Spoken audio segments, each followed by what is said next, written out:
Hey, Motorman here. I'm at Port Richey Harley-Davidson, and I'm about to take one of the few Harleys that I haven't ridden yet, and that's this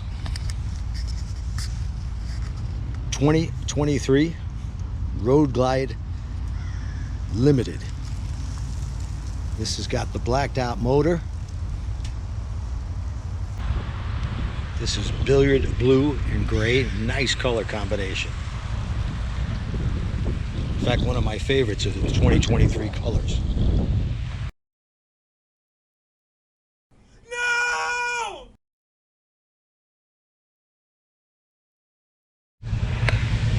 And of course, it's got the radio, the computer. No phone is currently connected. If it was connected, you could easily play your music from your phone right on the motorcycle speakers. And this motorcycle also has the RDRS system. You could always tell that if it has this TC here, you know it's got the traction control, ABS, cornering ABS. In fact, this bike has everything you can get on this model. Upon mounting the motorcycle, I noticed that I'm completely flat-footed. Seat feels really good. This is the seat on this bike, and the Ultra, in my opinion, are by far the most comfortable stock Harley seats you can get. And the first thing I like to do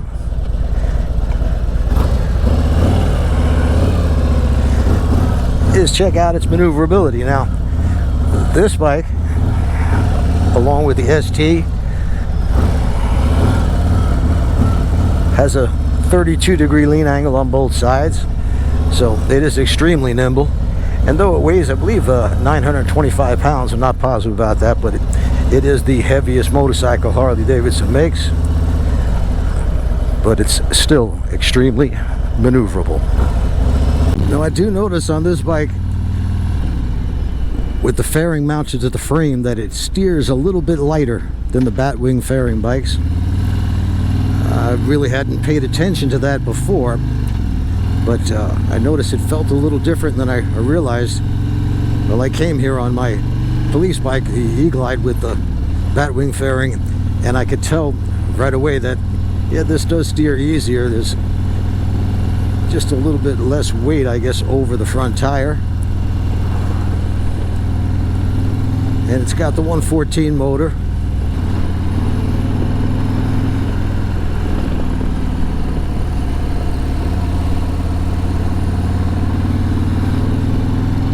But 114 is all the power you will ever need on a bike like this.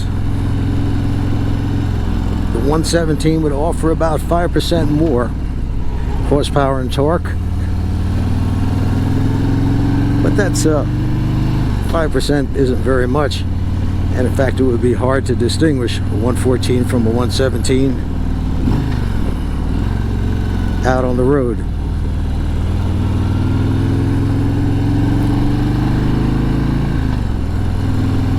Bike turns in really nice. It feels like this bike has a softer ride than my Street Glide ST or my police bike, though I know that the shocks are exactly the same, 13-inch shocks on the back.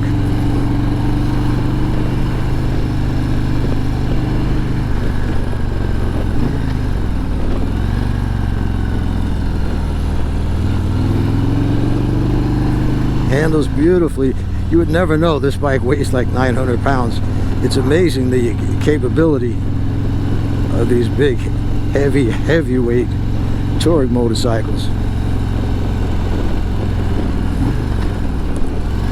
If you've ever seen the video of Kyle Wyman, King of the Baggers champion, where he took his Road Glide through Laguna Seca, got up to about 117 on the straights,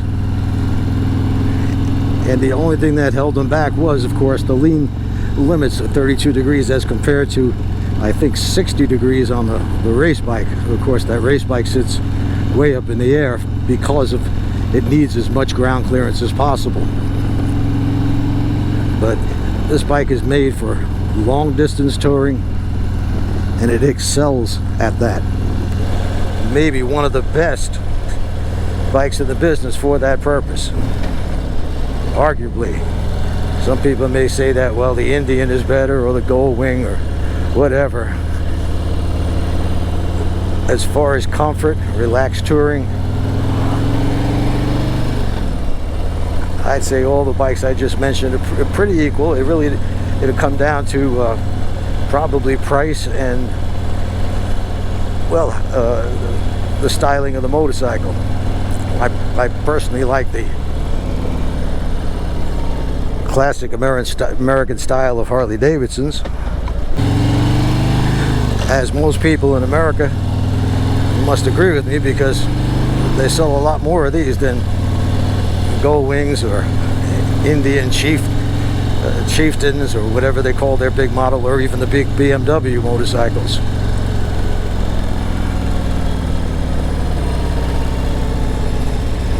It's all about the torque with these motorcycles, and it's got all kinds of torque. Plenty of power. These bikes are made so that you could load them up with 2 people, fill up the saddlebags and the tour pack, and you still got all the power you ever need, even up in the mountains.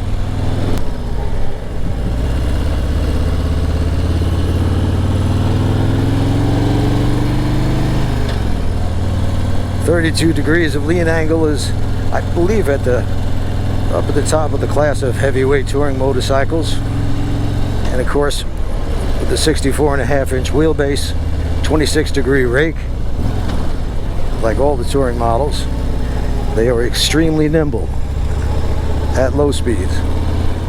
Yeah, I could see doing a 1,000-mile day easily on this motorcycle. Especially the fact that the seat is so comfortable.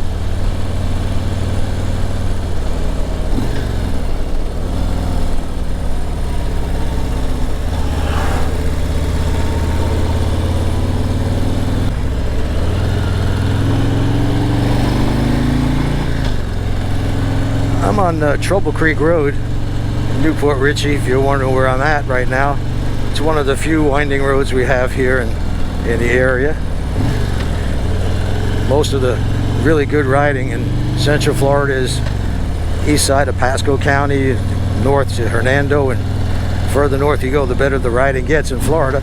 Of course, you're not going to get any mountains, but it is about the best area for riding in Florida. The further south you go, the flatter and straighter it gets, and the more traffic.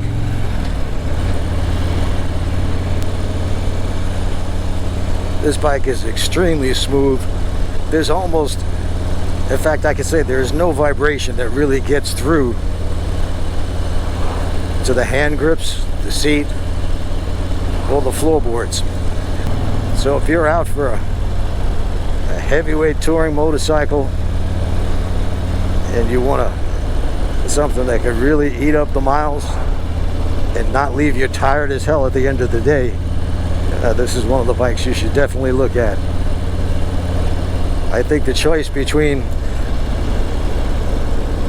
the Road Glide and the Ultra Limited is just a matter of styling. I don't feel much difference as far as wind protection.